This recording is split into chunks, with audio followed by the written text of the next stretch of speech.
केंद्रीय गृहमंत्री अमित शाह यांनी एके ठिकाणी असं म्हटलं की भारतीय जनता पार्टीची सत्ता आगामी 30 वर्ष जी आहे ती कायम राहणार आहे। आता अर्थात हे विधान जे आहे ते त्यांनी राष्ट्रीय अध्यक्ष असताना सुद्धा केलं होतं, असं त्यांनी त्यावेळेला सुद्धा सांगितलं की राष्ट्रीय अध्यक्ष असताना आपण असं म्हटलं होतं की भारतीय जनता पार्टीची सत्ता ही पुढील 30 वर्ष राहील। आता ते केंद्रीय गृहमंत्री आहेत आणि 10 वर्ष तर नरेंद्र मोदी यांच्या नेतृत्वाखालील सरकार आहे, पुन्हा तिसरी टर्म जी आहे ती सुरू झालेली आहे। आणि जेव्हा हे अशा पद्धतीचं एक प्रकारे स्वप्न जे आहे ते दाखवतात अमित शाह,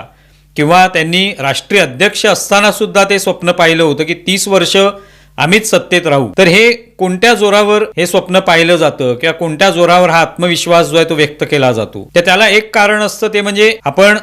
जे काही करणार आहोत, एक पक्ष म्हणून राजकारण जे करणार आहोत ते लोकांना पटेल की नाही, आणि लोकांना पटेल याबरोबरच आपण जे काही आश्वासन देऊ ते आपण पूर्ण करणार की नाही, यावर सगळे अवलंबून असतं।